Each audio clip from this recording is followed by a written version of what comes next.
വിഷു അത് പ്രൂവ് ചെയ്യാൻ എന്റെ അടുത്ത് ഒരുപാട് വീഡിയോസ് ഉണ്ട്. എന്ത് പ്രൂവ് ചെയ്യാൻ? നമ്മുടെ ജനറൽ ബോഡി വീഡിയോസ്. എങ്ങനത്തെ വാക്കുകൾ പറഞ്ഞുന്ന്.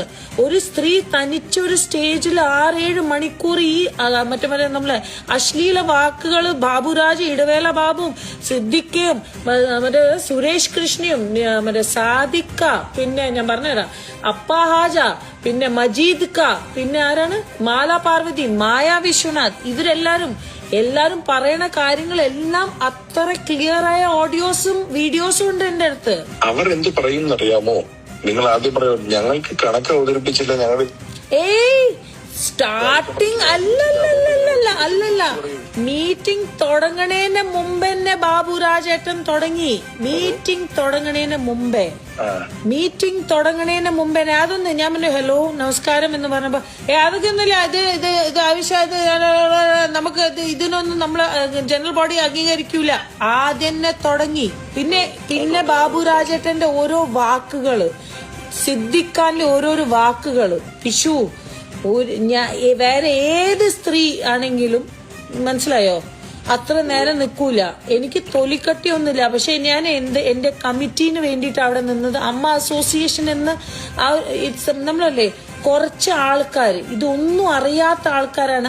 എത്ര മെമ്പേഴ്സ് എന്നെ വിളിച്ചു അറിയോ, എനിക്കൊന്നും ചെയ്യാൻ പറ്റിയില്ല ശ്വേത സോറി എന്ന് പറഞ്ഞിട്ട് എത്ര മെമ്പേഴ്സ് വിളിച്ചു. ഞാൻ പറഞ്ഞു എനിക്ക് മനസ്സിലായി. പക്ഷെ ഞാൻ പറഞ്ഞു ഇനി ഒരു സ്ത്രീക്ക് സാധനം കിട്ടുമോ, സ്ത്രീകൾക്ക് ഒരു എന്തെങ്കിലും ഉണ്ടോ, സ്ത്രീകൾക്ക് ഒച്ച ഉണ്ടാക്കാൻ പറ്റാത്ത ഒരു സ്ഥാപനമായി മാറിയിട്ടുണ്ട്. പക്ഷെ ഞാൻ ഇത്രയും ദിവസമായിട്ട് മിണ്ടായിരിക്കുന്നത് പിഷു ഓൺലി ആൻഡ് ഓൺലി ഫോർ അമ്മ അസോസിയേഷൻ. പിന്നെ കൊല്ലം തുളസി അങ്കിൾ നമുക്ക് വേണ്ടി പറഞ്ഞപ്പോ അങ്കിളുടെ കയ്യിൽ നിന്ന് മൈക്ക് എന്തിനാണ് സിദ്ദിഖ വലിച്ചത്? അനൂപ് ചന്ദ്രൻ എന്തിനാ അടിക്കാൻ പോയത്? എന്തിനാണ് മല്ലിക സുകുമാരൻ ആന്റിന്റെ കയ്യിൽ നിന്ന് മൈക്ക് പിടിച്ചു വലിച്ചത്? മറ്റേ എത്രയോ ഞാൻ ഇനി എത്ര കാണിക്കണം, എത്രയോ കാര്യങ്ങൾ ഞാൻ കാണിച്ചു തരാം. ഇതെന്താണെന്നറിയോ ശരി, ഇതെല്ലാം പറയുന്ന കാര്യങ്ങളൊന്നും എനിക്ക് ഉത്തരം അറിയാവുന്നതോ പറയാവുന്നതോ അല്ല. അമ്മയിൽ പലതും ബാർട്ടർ സമ്പ്രദായമായിരുന്നു. നിങ്ങൾ ഒരു സഹോദരൻ അമ്മയിൽ വെച്ച് പറഞ്ഞോ എന്റെ വീട്ടിൽ വെച്ചോ, ഇത് നമുക്ക് എങ്ങനെ പ്രൂവ് ചെയ്യാൻ പറ്റും?